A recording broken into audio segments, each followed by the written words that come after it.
और हर साल की तरह इस साल भी हम लोगों ने सरकार ताजुल औलिया के फरमान पे चलते हुए सर्वधर्म समभाव और एकता मानवता से जुड़ता हुआ ये मानवतावादी प्रोग्राम किया है। और हुजूर सल्लल्लाहु अलैहि वसल्लम की विलादत के मौके पर हम लोग मोहब्बत अवार्ड देने जा रहे हैं। शुरुआत करते हैं जिस नेक मकसद से हम और आप यहाँ पे बैठे हुए हैं। ये नाज ये अंदाज हमारे नहीं होते, झोली में अगर टुकड़े तुम्हारे नहीं होते, मिलती ना अगर भीख हुजूर आपके दर, इस ठाट से मंगतों के गुजारे नहीं होते। मैं फैज़ान ताजुल औलिया ओल्ड एज होम की जानिब से हमारे फैज़ान ताजुल औलिया ओल्ड एज होम के संस्थापक मार्गदर्शक सर्वे सर्वा आली जनाब बदरुद्दुजा इरशाद साहब से दरखास्त करूंगा कि वो स्टेज पे आए। करम है ताज वाले का, इनायत ताज वाले की, खुशी हासिल हुई हमको बदौलत ताज वाले की।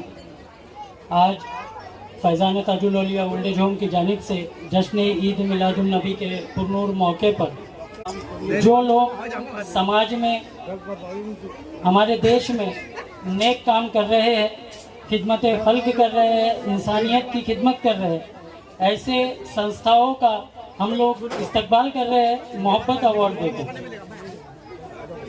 हुजूर सल्लल्लाहु अलैहि वसल्लम के दीवानों की जानिब से ये महफिल मुंतखब की गई है और ये महफिल का एहतमाम फैज़ान ताजुल औलिया ओल्ड एज होम की जानिब से किया गया।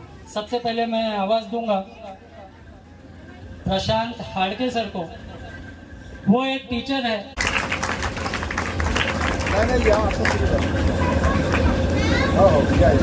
माशाअल्लाह।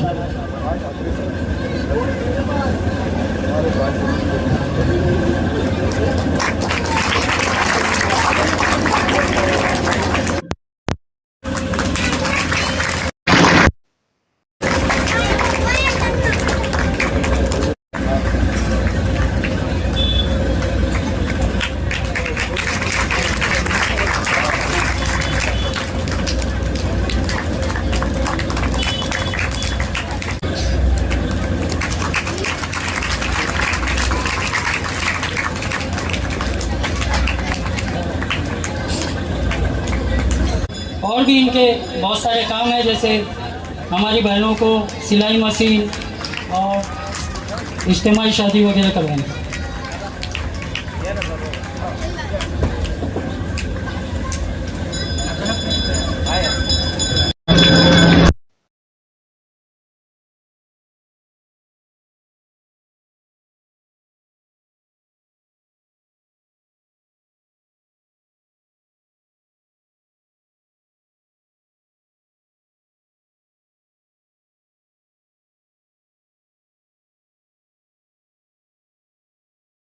एक्टिंग, डांसिंग और सांस्कृतिक कार्यक्रमों से ये ऐसे बच्चों को आइडेंटिफाई करके उनका करियर बनाने में उनकी हेल्प करें।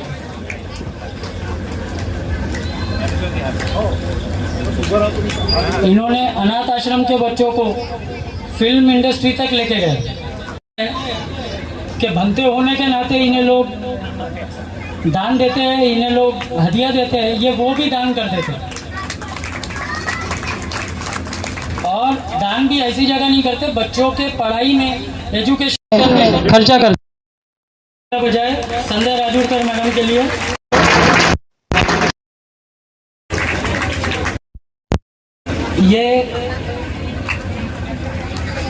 ये जर्नलिज्म के जरिए हमारे बच्चों को हमारी कला, हमारी संस्कृति से जोड़ने का काम चंद्रभान राउत सर हर दिन कर रहे हैं। इसके लिए हम इनको मोहब्बत अवार्ड के लिए इन्होंने बहुत से प्रोग्राम किया और हमेशा फैज़ान ताजुल औलिया ओल्ड एज होम के साथ कंधे से कंधा मिलाकर खड़े रहे।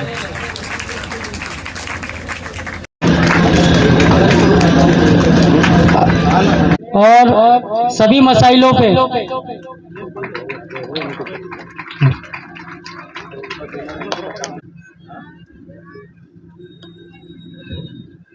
जो दान करने के मामले में हमारे नजर में सबसे अव्वल है। इन्होंने सबसे पहले मिलिट्री की जॉब छोड़ी, जॉब छोड़ के अपना सब कुछ समाज के लिए दान कर दिया।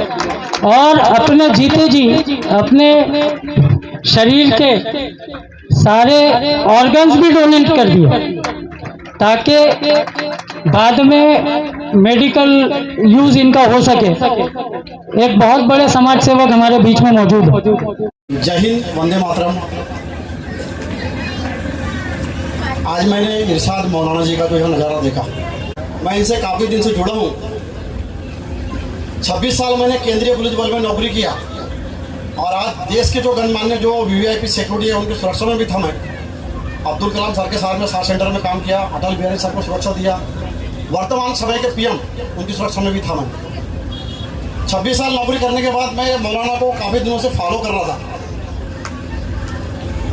कि मेरा वो दिन कब आएगा, मैं कब समाज सेवा करूंगा। मैंने अपने जीवन का इरशाद मौलाना को एक अंग बनाया था। इरशाद उसी का नाम होता है जो नेक काम करता है और मैंने उनके राह पे चल के मैंने 31 मार्च को हवलदार के पद से त्याग पत्र दिया। मैं पूरे भारत में चैलेंज करता हूं कि हमारा जैसा कोई काम करके दिखा दे पूरे भारत में। मैंने अपने भी समाज के लिए डोनेट कर दिया। उस संत गाड़गे बाबा लाइब्रेरी उसमें बनेगी। मौलाना जो काम कर रहे हैं वाक्य में ये एक ईश्वर का रूप है। ये हमारी जो धरती है, विदर्भ की जो धरती है, जो ये संत महात्मा वो की धरती है। यहाँ पर ताज वाले बाबा ने जन्म लिया। यहाँ पर महामानव जो इसे हम कहते हैं, जिसने संविधान लिखा, उन्होंने यहाँ पर आके अपना धर्म चेंज किया, धर्म में परिवर्तन किया और इस धरती पर संत गाड़गे बाबा का भी जन्म हुआ। संत गाड़गे बाबा वो फकीर थे, वो साधु थे, वो संत थे जिन्हें शिक्षा का कुछ भी ज्ञान नहीं था। महामानव बाबा साहब आम्बेडकर को वो आम्बेडकर उन्हें गुरु मानते थे और मेरे गुरु कोई है तो वह इरशाद मौलाना, क्योंकि समाज सेवा की सीख मैंने जो है इनसे सीखा हूं। आप सोचिए कि मैंने इनको देख करके त्याग पत्र दिया नौकरी से। आज के समय में अगर मैं आज नौकरी करता तो आज मैं इंस्पेक्टर होता। समाज के लिए हमें कुछ करके जाना है। जैसा मौलाना जी ने आज जो अपना मुकाम तय बनाया है, साधारण काम नहीं है। हम काम करते हैं लेकिन मौलाना का काम हम सबसे विभिन्न है, अलग है। उनके काम करने का तरीका अलग है। आजकल के बच्चे अपने माँ बाप को छोड़ देते हैं, लेकिन ये वो शख्सियत है, उनको रास्ते से भी उठा के लाके उनकी सेवा करते हैं। मैं तो इनके चरणों में अपने शीश को रख के इन्हें चरण वंदना करता हूँ। ऐसे गुरु और ऐसे साथी मुझे मिले हैं। इनके बारे में मैं जितना कहूँगा कम है, मुझे आप सुन नहीं पाऊंगा। मैं इतना, मेरे को बोलने में इतना टाइम लगता है। मैं ईश्वर के चरणों में, अल्लाह के चरणों में यही प्रार्थना करता हूँ कि इरशाद मौलाना की आयु दीर्घायु हो और इनके जो कार्य है जन जन तक पहुंचे। मेरी और तेजस बौद्धिक संस्था की इन्हें यह शुभकामना है। जय हिंद, वंदे मातरम, भारत माता की जय। माशाअल्लाह। कि जमाना लगा नहीं सकता उस शख्स के कद का अंदाजा, जमाना लगा नहीं सकता उस शख्स के कद का अंदाजा, वो आसमां है मगर झुक के चलता है। अपनी अवार्ड सेरेमनी को कंटिन्यू करते हुए अगला नाम मैं लेना चाहूँगा हमारे मधुकर सर, मधुकर टूले सर का। मधुकर टूले सर का इस्तकबाल करेंगे हमारे पीआई सर मुकुंद ठाकरे, ज्ञानेश्वर रक्षक सर और बंते जी। खिदमत की है हमारे एरिया की, हमारे मुल्क की। ये खुफिया विभाग के कर्मचारी रह चुके हैं। हम इन्हें मोहब्बत अवार्ड देकर सम्मानित करते हैं।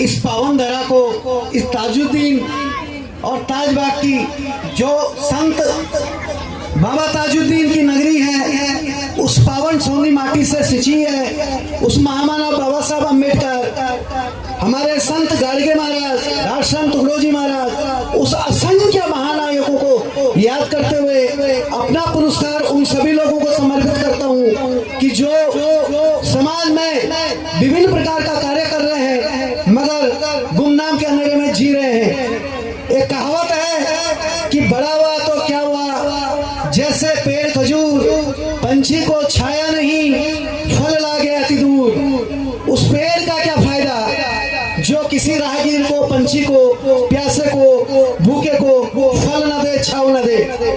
ये सम्मान नहीं है, ये अभिमान है हमारे उस कार्य का जिस कार्य को हमारे इशरात मौलाना नामक पारकी ने पहचाना है। हमारा साथ कोरोना के पहले का भी है, जब कोई माँ, कोई पिता, कोई बेसहारा रोड पे छोड़ दिया जाता है, उसकी सांसें टूट रही होती हैं, देखने वाले देखते हैं। करोड़ों की कार से कोई शराबी गिरता है तो उसको उठाने के लिए लाखों हाथ खड़े हो जाते हैं, मगर उन बेसहाराओं को उठाने के लिए किसी के हाथ आगे नहीं आते। तो हमारे बड़े भाई, हमारे गुरु इरशाद मौलाना जी के हाथ आगे आते हैं। क्योंकि मेरी नजर में जब कोई मुझे फोन करता है कि रतोड़ी जी कहाँ इन्हों को भेजा जाए, तो मैं कहता हूँ कि एक घर है जो ओल्ड एज होम नहीं, जो जन्नत भी है, स्वर्ग भी है, मंदिर है, मस्जिद है, चर्च है, गुरुद्वारा है, जहाँ मानवता इंसानियत का आशियाना है, वो इरशाद मौलाना जी का घर है। और कोरोना में जब सांसें टूट रही थी तो मुझे गर्व है कि मैं तो 5,500 के ऊपर का अंतिम संस्कार किया। अभी एक भाई ने बोला कि मैं सब बेचा, 2 बेटियों का बाप हूँ, 12 साल की बच्ची है जो देहदान कर चुकी है, फौजी का बेटा हूँ, माँ पिता फौजी थे, दादा फ्रीडम फाइटर थे, लेकिन हम अपने आप को इस माटी को निछावर करते हैं और आखिरी सांसों तक अपनी जन सेवा को पीछे हटने नहीं देंगे। क्योंकि कोरोना में जब हम 5,500 अंतिम संस्कार अपने खर्चे से किए तो हमारी भी सांसें कहीं ना कहीं डगमगाने लग गई, कदम डगमगाने लग गए। जब हमारे साथ के लोग मरने लग गए, हम उन्हें बचा नहीं पाए। जिन लोगों को हम मिट्टी दे रहे थे, अग्नि दे रहे थे, अपनों को भी हमें देनी पड़ी। तो इरशाद मौलाना साहब ने उस समय हौसला बनाया बहुत लोगों ने। तो मैं अपना सम्मान फिर से आपको ही समर्पित करता हूँ और उन महानायकों को समर्पित करता हूँ जो गुमनाम है मगर अपना कार्य बड़ी धूप तारे से बनकर कर रहे हैं। और हमारी वर्दी के लिए भी ये जरूर है कि जब तक वर्दी अपना कर्तव्य निष्ठता न निभाए तब तक न मेरी पूजा न मौलाना साहब की नमाज अदा होगी। तभी हम सुरक्षित हैं। मेरे घर के दिए आपके घर के कलमे तभी पढ़े जाते हैं, तभी मुस्कुराते हैं, तभी हमारी बेटियां सुरक्षित हैं जब वर्दीधारी बिना स्वार्थ के हमारी सेवा में लगे हुए हैं। उन्हें भी अभिनंदन, अभिवादन। और जितने लोग यहाँ हैं ये विभिन्न क्षेत्र के वो सूर्य हैं कि जिन्हें रोशनी दिखाई नहीं जाती। मैं तो एक छोटा सा टिमटिमाता हुआ दिया हूँ जो सिर्फ आपके आशीर्वादों से ही आगे बढ़ेगा। बस इतना वादा करता हूँ कि जहाँ भी मेरी जरूरत हो मौलाना जी के सानिध्य में 24 घंटे में जनसेवा के लिए तैयार हूँ। निःशुल्क, निस्वार्थ, निर्भीक, निष्पक्ष, सर्वधर्म सर्वकर्म से। जय हिंद, वंदे मातरम, जय महाराष्ट्र। कोरोना काल में हमारे इस नागपुर शहर में ही अनाज का, ज़रूरियात की चीज़ों का इतना अकाल पड़ा हुआ था कि हमको खुद को समझ नहीं आ रहा था कि हम कल क्या पकाएंगे, क्या खाएंगे। वो सिचुएशन में जो असली समाज सेवा सर ने की है, मैं वो अन्नदाता जिन्हें कहा जाता है अशोक जैन बम सर को दावत देना चाहूँगा कि आइए हम आपको मोहब्बत अवार्ड देकर इस्तकबाल करते हैं। सर ने लगभग 20 से 30 लाख लोगों को अपने खुद के पैसे से आया था कोविड कॉल में। और ये बात किसी को पता भी नहीं थी कई सालों तक। अभी अभी ये बात पता चली है।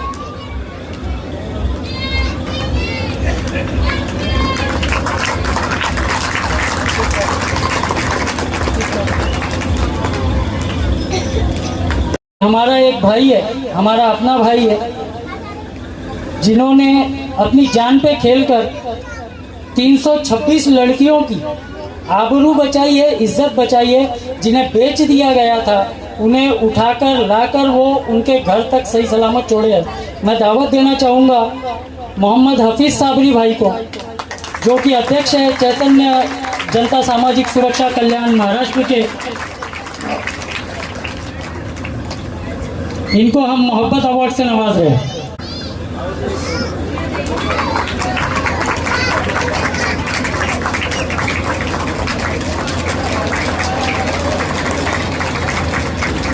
मोहब्बत का पैगाम हमारे प्यारे आका हुजूर सल्लल्लाहु अलैहि वसल्लम ने दिया था, और दीन की तबलीग करना सबसे बड़ा खिदमत खल्क है, क्योंकि कि इस्लाम ही मानवता की बुनियाद है। तबलीग जो कर रहे हैं और समाज में काफ़ी अच्छे काम कर रहे हैं, और हमारे चीफ गेस्ट है, समाज रत्न इनको कहा जाता है, अकोला से तशरीफ लाए हैं इश्तियाक अहमद साहब।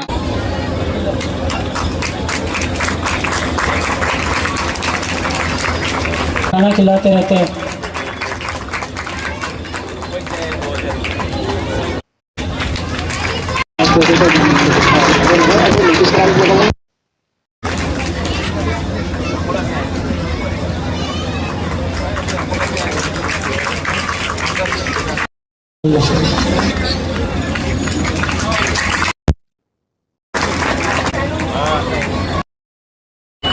ईद की बहुत बहुत मुबारकबाद। अस्सलाम वालेकुम, नमो बुद्धाय, नमस्कार, सत श्री अकाल। देखो, मौलाना जी ने समाज के इतने सारे लोग उनको यहाँ जमा किया जिन लोगों ने समाज के लिए काम किया है, और यही इस देश की ताकत है, यही इस देश की तहजीब है, और यही इस देश के अंदर में सेक्युलरिज्म आज तक जिंदा है। तो इन्हीं लोगों के कारण है। मैं इन सब लोगों का शुक्रिया अदा करता हूं जो अपने फाउंडेशन की तरफ से, आश्रम की तरफ से जो मौलाना वो तो सलाम करने लायक है, उनके जज्बे को सलाम है। जो वो खिदमत कर रहे हैं लोगों की, यही इंसानियत है, यही सही धर्म है। भाई ने मेरे बताया कि मैं धर्म प्रचारक हूं। बिल्कुल मैं धर्म प्रचारक नहीं हूं, मैं सिविल इंजीनियर हूं। मेरा एक ही धर्म है, इंसानियत, और हम इंसानियत को ही मानते हैं, बाकी किसी को नहीं मानते। एक छोटा सा किस्सा बताऊंगा, अभी रिसेंटली हुआ है। एक मुस्लिम परिवार, अहमद, गुजरात का किस्सा है। एक हिंदू परिवार का बच्चा गुजर गया था, ब्रेन डेड हो गया था, तो उनका हाथ काट के अहमद जी को लगाया गया। वो माफिक हो गया। वो तो डॉक्टरी पूरी प्रक्रिया होती है ऑर्गन ट्रांसप्लांट की, उसके वजह से वो ऐसा होता है। उसका डिसीजन लिया गया, लगाया गया, और मैं उस अहमद भाई को सलाम करता हूं कि वो राखी के दिन उसी हिंदू परिवार के घर में जाके उसी हाथ के ऊपर में राखी बनवाया। हमारा मन भर जाता है, दिल भर जाता है इसे किस्से सुनकर। क्या फर्क है इंसान के अंदर? कोई फर्क नहीं है। हम सब एक दूसरे के काम आ सकते हैं, हम सब एक दूसरे के लिए बने हुए हैं। हमने बिल्कुल कोई फर्क नहीं है, कुदरत ने हम सबको सरीका बनाया हुआ है। मैं सिख के घर में पैदा हो गया इसलिए सरदार है, कोई मुसलमान के घर में पैदा हो गया इसलिए मुसलमान है, कोई हिंदू के घर में पैदा हो गया इसलिए वो हिंदू है। लेकिन हमारी सब सिस्टम जो बॉडी के अंदर में चल रही है ना, वो सब एक ही है। तो हम सिर्फ उसी धर्म को पालते हैं जो इंसानियत है। और मैं मौलाना जी का बहुत बहुत शुक्रिया अदा करता हूं कि उन्होंने ये प्रोग्राम रखा और सबको यहाँ समाज के सामने, सबके सामने लाया। बहुत बहुत शुक्रिया अदा। हमसे जो और बन पड़ेगा आपके आश्रम के लिए, आपके लिए जो भी हमसे बन पड़ेगा बिल्कुल हम करके देंगे। उन्होंने एक बात कही कि हॉस्पिटल बना रहे हैं वो, मेरा काम हॉस्पिटल डिजाइनिंग प्लानिंग का ही है। मैं जरूर आपके साथ में जो आपको मेरी मदद लगेगी बिल्कुल मैं मदद करने के लिए तैयार हूँ उसकी प्लानिंग डिजाइनिंग के लिए।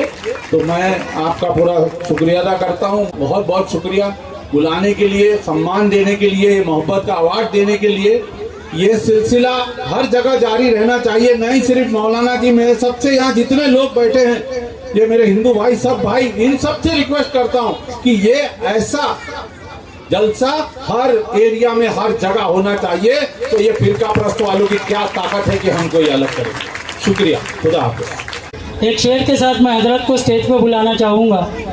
नहीं नशे मन तेरा कोई कसरे सुल्तानी के गुंबद पर, तू शाही है बसेरा कर पहाड़ों की चट्टानों पे। हम तमाम वॉलंटियर्स, हम तमाम खिदमत गुजार फैज़ान ताजुल औलिया ओल्ड एज होम की जानिब से एक मोहब्बत अवार्ड हमारे उस्ताद को भी देना चाहते हैं। आप ज़ोरदार तालियों से इस्तकबाल करेंगे और यह अवार्ड हमारे ही भाई लोग हजरत को देके उनका इस्तकबाल करेंगे।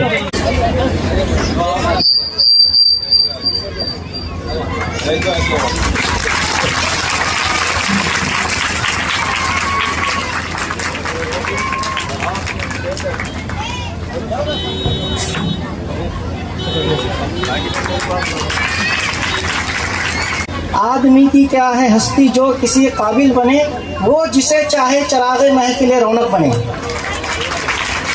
जो मैं चाहूँगा कि हमारे दरमियान बहुत ज़्यादा मोहब्बत करने वाले हमारे गेस्ट यहाँ पर मौजूद हैं। अब हमारे जो आश्रम में फैज़ान ताजुल औलिया ओल्ड एज होम में जो कैंसर पीड़ितों की दवाइयाँ सप्लाई करते हैं, जो डिपार्टमेंट है कैंसर पीड़ित सहायता केंद्र का, हमारे शोएब भाई, उनका इस्तकबाल के लिए मैं आवता हूँ। भाई अरे यार हमारे ये तो शोएब भाई, मिर्ज़ा शोएब भाई सब हमारे फैज़ान ताजुल औलिया ओल्ड एज होम में सिलेंडर पहुंचाना, इलेक्ट्रिक बिल का इंतज़ाम करना और किराना पहुंचाने का और सब्ज़ी पहुंचाने का जो इंतज़ाम करते हैं वो हमारे शोएब भाई हैं, शोएब अहमद साहब। हमारे ये शोएब अहमद साहब हैं, ज़ोरदार ताली से इनका इस्तकबाल होना चाहिए।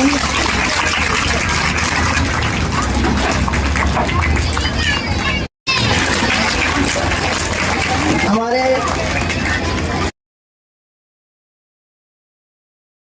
जोरदार ताली से इनका इस्तकबाल। एक चावल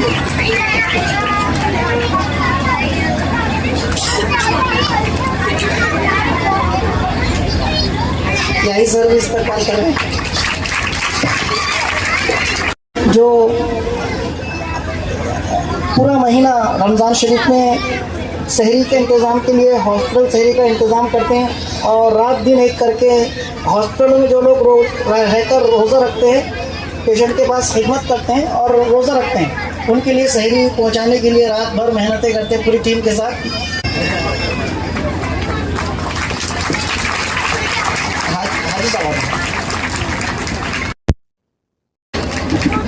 हाजी अब्दुल रऊफ साहब, अल्लाह पाक की जोड़ी सलामत रखें।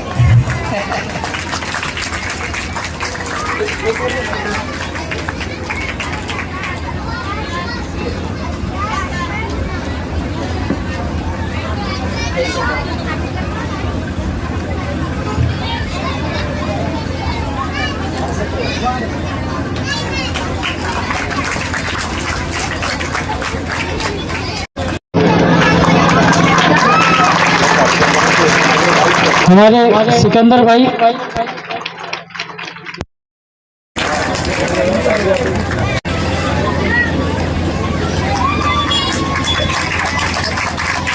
इसी के साथ अगला नाम सैयद आसिफ अली, हमारे उस्ताद के साथ कांधे से कांधा मिलाकर खड़े रहते हैं।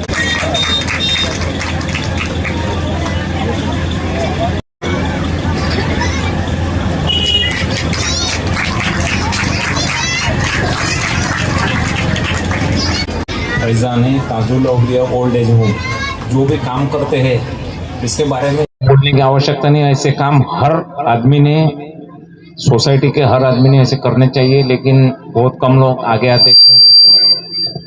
मैं इन सभी टीम को शुभकामनाएं देता हूँ कि ये जो अच्छा काम कर रहे हैं वो यही तरीके से इससे भी बढ़ चढ़कर काम करें।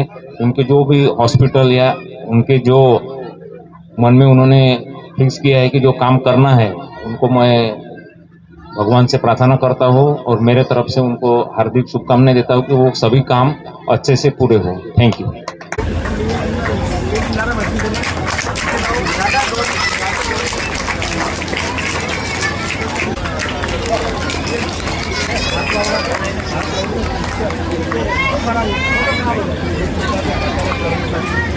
दोस्तों, भगवान तो देखा नहीं, नाम सुना, और खुदा हरदम जो फरिश्ते भेजते हैं उन सब फरिश्तों ने, संतों ने, सूफी संतों ने, महात्माओं ने हमें मानवता की राह बताई। हम भिन्न हो इस देह से, पर तत्व से सब एक हो। और यही संतों के विचारों को अपने साथ में लेते हुए मौलाना इरशाद जी और उनके साथीदार जो काम करते हैं, मुझे बड़ी खुशी हुई कि 15 दिन पहले उन्होंने मुझे बुलाया और बोले अपने को ऐसे सेवा भावी लोगों का सत्कार करना है जो समाज के अंदर में काम करते हैं मगर किसी को दिखते नहीं है। ऐसे लोगों को हमने यहाँ बुलाया, जहाँ बड़ी राजा फाउंडेशन के जो हमारे गोंड खैरी के लोग हैं वो अभी जो बीच में ठाकरे सर आता जे झालं होतं आपला अग्निकांड त्या ह्याच्यामध्ये त्या लोकांनी त्या सगळ्यांना मदत केली। कर्मयोगी फाउंडेशन है, ये बाकी सब लोग यहाँ जो आए सेवाभावी, उनका बड़ा काम है। और आखिरी में तुकडो जी महाराज कहते हैं, है प्रार्थना गुरुदेव से यह स्वर्ग सम संसार हो, अति उच्चतम जीवन बने, परमार्थमय व्यवहार हो, ना हम रहे अपने लिए, हमको सभी से गर्ज है, गुरुदेव यह आशीष दे, जो सोचने का फर्ज है, जो सोचने का फर्ज है। मौलाना जी से हम लोग सीखे कि हम हमारे लिए नहीं है तो हम समाज के हित के लिए है, समाज का कुछ दायित्व हमारा है।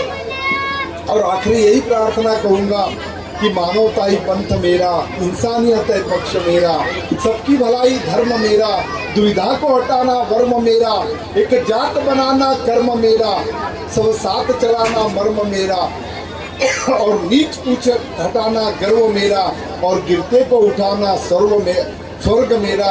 यही भगवान से प्रार्थना करूंगा और सबको आनंद खुशियाँ मिले। और मोहम्मद पैगंबर जी के जन्मदिन की शुभकामनाएं देते हुए उनके यादों से उन्होंने जो विचार हमको दिए हैं उन विचारों से हम हमारे परिवार को प्रसन्न करें, परिवार को आनंद से बुलाए। इतनी बात कह के मैं मेरे विचारों को कह देता हूँ। और बंते जी यहाँ आए, बंते जी जापान में रहते हैं, पर जब मैं उनसे कहता हूँ, जब मुझे मालूम है कि अभी दसरा आने वाला है और बंते जी अभी धम्मचक्र के लिए आएंगे, मैंने उनसे फ़ोन किया कि मौलाना जी का आपको नीरो करके आपको आना है, तो बंते जी एकदम से तैयार। यानी मौलाना जी पर काम करना, यानी प्यार करने वाले, तो ये सब फरिश्ते हैं, भगवान ने इन्हें भेजा है, खुदा ने इन्हें भेजा है। और इन फरिश्तों के साथ में रहने का अपने को अवसर मिलता है, तो हम खुदा को धन्यवाद देंगे कि ऐसे फरिश्तों को बार बार भेजे और हमारे खिदमा ने हम उनकी सेवा में रहे। यही मैं भगवान से प्रार्थना करता हूँ। धन्यवाद। आवाज़ देना चाहूँगा बंते जी मानते सर कि इस प्रोग्राम के बारे में अपना ख्याल रखें। ईद के मिलन के मौके पर जो मौलाना जी ने कार्यक्रम आयोजन किया, हमें आने को मौका दिया, मैं आपका तहे दिल से धन्यवाद करता हूँ, शुक्रगुजार हूँ। मैंने सुनाई दिखाई वो बात को किसी के सामने पेश करना पसंद नहीं करता हूँ। जिसको स्वयं देखा, जिसको स्वयं ने परखा, वही बात मेरे दिल को छूती है, उसी बात को मैं लोगों के सामने पेश करने की कोशिश करता हूँ। मेरा काम भंडारा टोली में चलता है, तो वहाँ जो मौलाना जी वृद्धाश्रम चला रहे, उसी के सामने से मैं गुजारता हूँ। कई कार्यक्रम को बुलाते हैं तो प्रत्यक्ष वहाँ जाता हूँ। मौलाना जी ने जो एक मंशा रखकर, एक भावना रखकर एक कदम आगे बढ़ाया, मैंने सुनाई बात नहीं कर रहा हूँ, मैंने जो देखा, वहाँ जो वृद्ध लोग हैं जिनका कोई सहारा नहीं, उनका सहारा बनकर मौलाना जी जो कार्य कर रहे हैं वो प्रशंसनीय है। हम लोग जिस प्रथा में जीते हैं, हम गुरु परंपरा में जीते हैं। मैंने आज आपके लिए कुछ लाया नहीं तो आपको बुरा ना लगे।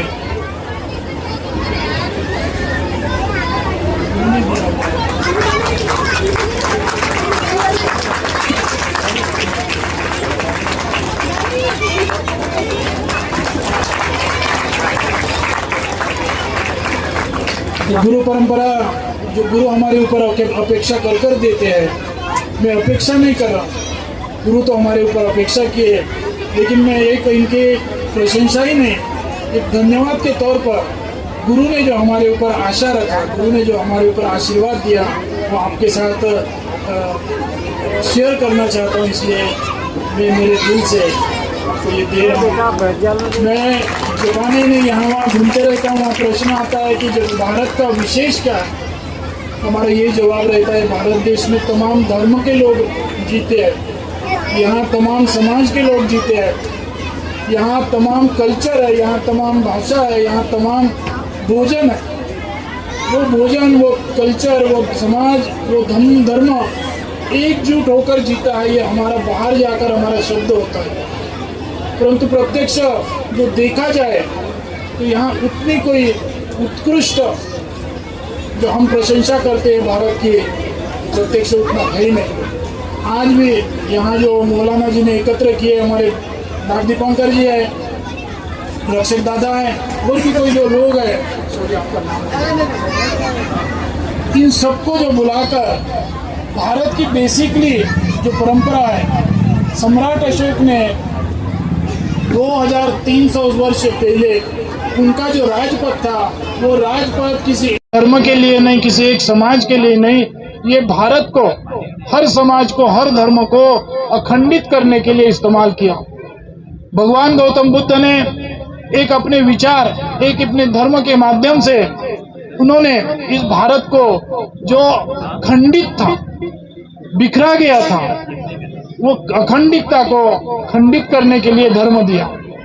बाबा साहब अम्बेडकर ने संविधान के माध्यम से ये जो बिखरा हुआ देश है, भेदभाव का देश है, उस भेदभाव, उस बिखरे हुए बात को खंडित करने के लिए संविधान बनाया। यहाँ उपस्थित जो भी कुछ लोग हैं, टुकड़ों जी महाराज ने जो प्रचार किया, ग्राम में घूम घूम कर प्रचार किया, वो यही प्रचार किया कि हमारा नाम अलग है, हम बिखरे नहीं हैं। धर्म का नाम अलग है, समाज का नाम अलग है, भोजन का नाम अलग है, कल्चर का नाम अलग है, लेकिन टुकड़ों जी महाराज यही प्रचार किए कि हमारी जो भावना है, हमारी जो अपेक्षा है, वो अखंडित रहना। यही सबकी अपेक्षा थी, यही सबने प्रचार किया, यही सबने हमारे सामने पेश किया, और उस घटना को, उस सबके भावना को लेकर मौलाना जी जो कार्य कर रहे हैं, वो सही में प्रशंसनीय बात है। आगे भी यही काम आपका बढ़ते रहे, यही अपेक्षा करता हूँ।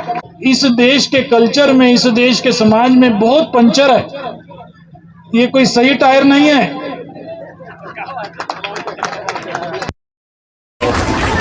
आप और मैं मिलकर उस पंचर को सुधारेंगे, तो आपका जो पंचर करके लगा हुआ ठप्पा है का नहीं, पूरे दुनिया का आपके ऊपर भी लगेगा, मेरे ऊपर भी लगेगा कि इन्होंने पंचर सुधारे, तो हमारा स्वाभिमान होगा।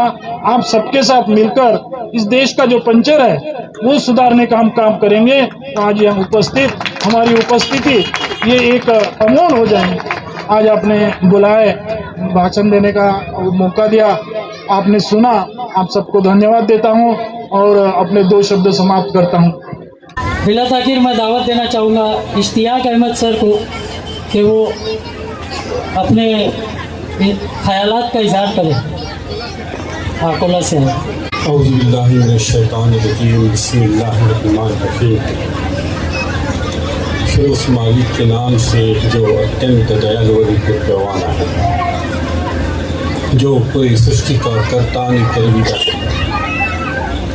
मैं आपको और मंच के सभी लोगों को मुबारकबाद देता हूँ, हमारे इरशाद मौलाना साहब को, कि मुझे वो महाराज जी का एक वो भजन याद आ रहा है कि हर देश में तू नाम तेरे अनेक, तू बस एक है जो पूरे जगत का निराला है।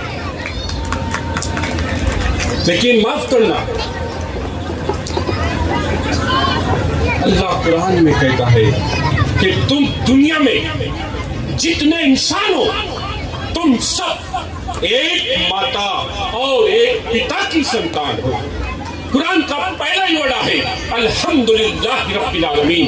मुसलमान नहीं आया, केवल पूरे जगत का, पूरे ब्रह्मांड कुरान का, पूरी सृष्टि का पालने वाला होता है। लेकिन माफ करना सर, हमने ये भी आपसे छुपा के रखा। कुरान जो ग्रंथ है उसमें 6666 श्लोक है, जिसमें से ओनली 553 सिर्फ मुसलमानों के लिए नमाज, रोजा, ज़कात, हज, बाकी 6113 श्लोक यानी आयतें सारे इंसानों के लिए है। लेकिन हमने ये भी हमारे भाइयों से छुपा कर रखा। माफ करना सर, हम तो आपके भाई बोलने की भी लायक नहीं। मालिक ने जो कुरान में नोटिस किया है, ऐ लोगों, ऐ इंसानों, ऐ मनुष्यों, मुसलमान नहीं बोला, क्योंकि अल्लाह कुरान में कहता है कि तुम्हारे माँ बाप एक है। हम दुनिया में जितने इंसान हैं, हम सब खूनी रिश्ते के भाई है, कोई छोटा नहीं, कोई बड़ा नहीं। जब एक गांव से तो प्रधान होनार नहीं, एक कॉलेज के तो प्रिंसिपल होनार नहीं, एक राज्य के तो सीएम होनार नहीं, और एक देश के तो पीएम होनार नहीं, तो भगवानों में झगड़े शुरू हो जाएंगे ना। एक बोलेगा रात और एक बोलेगा दिन, सिस्टम बिगड़ जाएगा।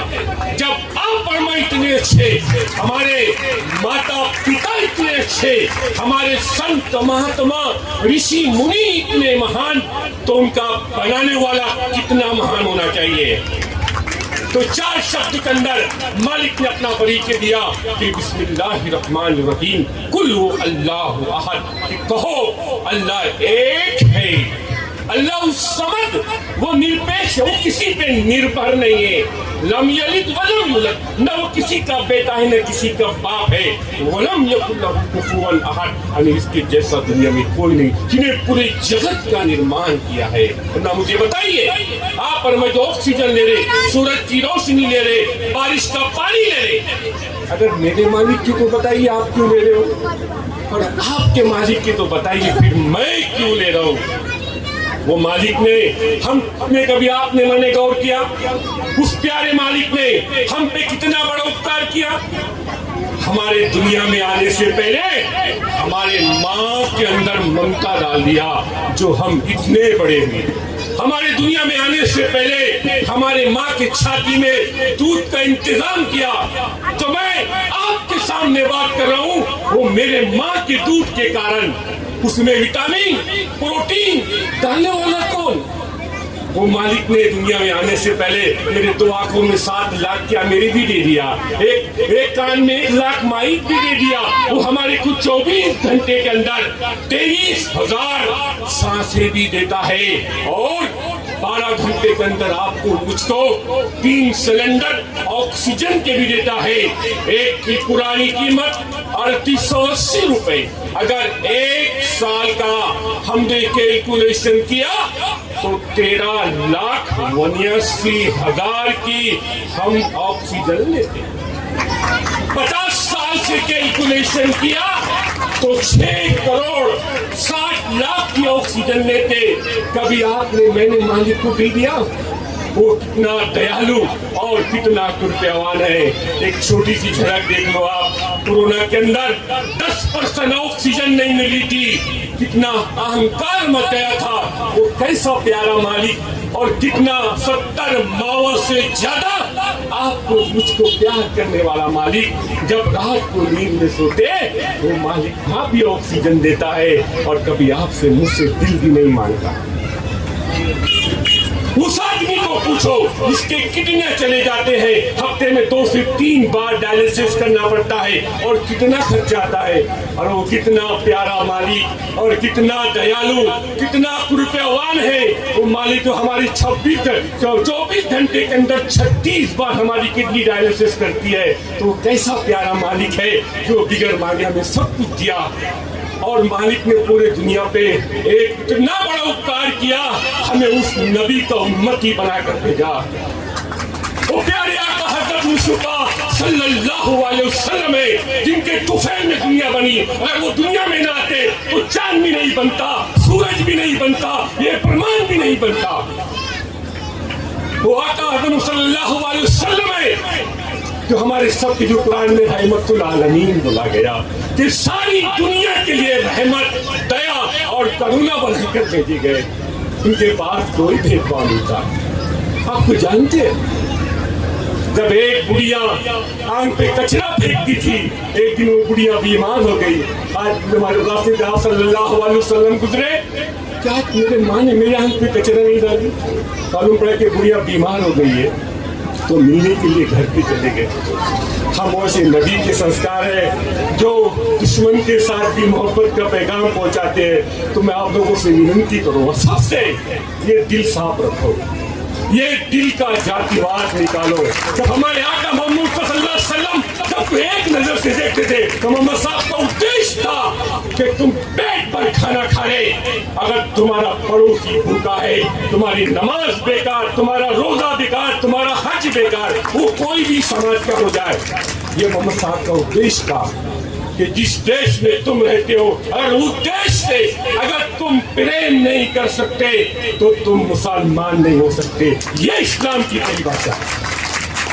लेकिन माफ करना, हमने कभी आपको बताया नहीं। मोहम्मद साहब का उद्देश्य था कि जब मैं घर में जाता, मैं मेरी पत्नी के साथ झाड़ू भी मारता, मैं मेरे पत्नी के साथ आटा भी गूंथता। हम अपने अपने दिल पे हाथ रख के देखो, आज हमने हमारे औरतों को गुलाम बना के रख दिया है।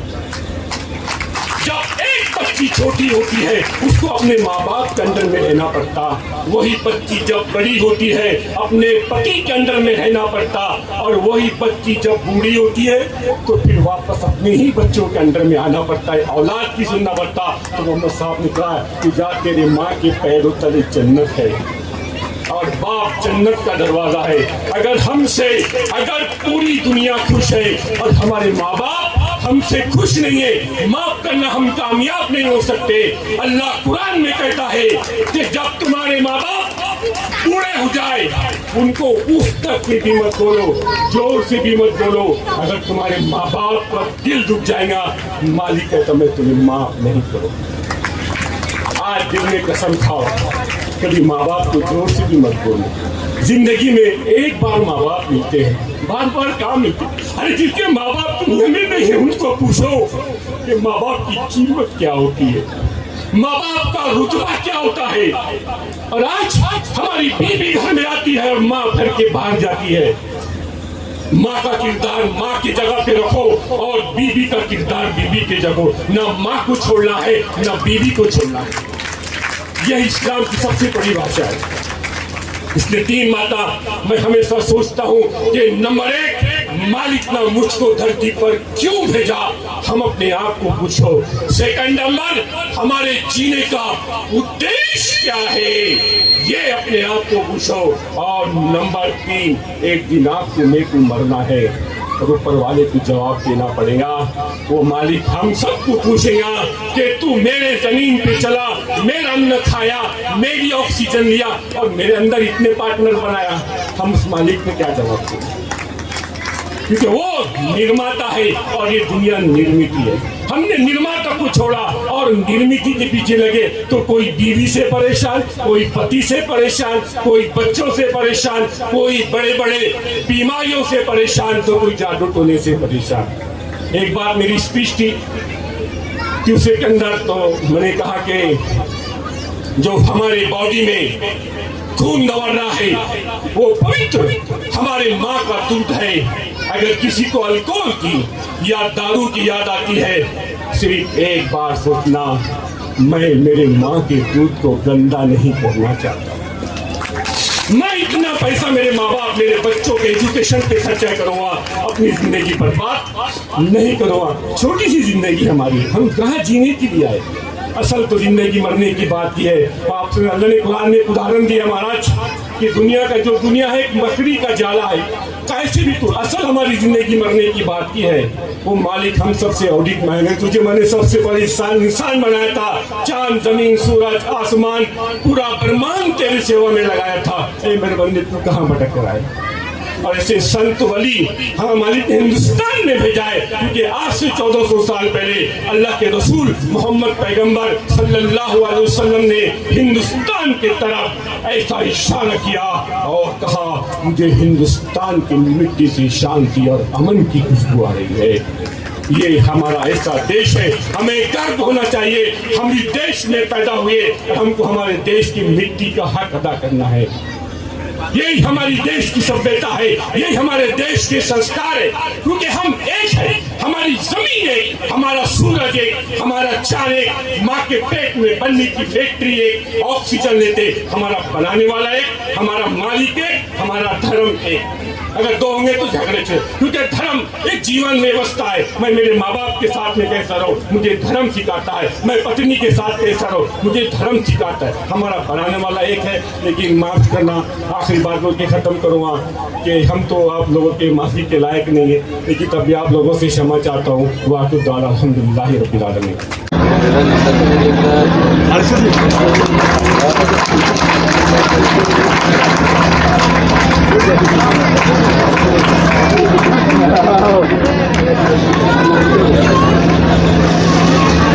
और हमारे जितने भी मेडिकल कैंप लगते हैं, फ्री आंखों की जांच के लगते हैं, किसी में कंधे से कंधा मिलाकर हमारे साथ खड़े होते हैं।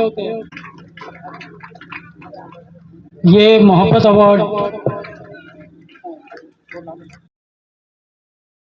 या हबीबी या मुहम्मद या नबी सलाम अलैका या रसूल सलाम अलैका या हबीब सलाम अलैका सलावतुल्लाह अलैका। तेरी मोहब्बत की महक से ये ज़मीन व आसमान आबाद है, रहमत की बरसात आती है।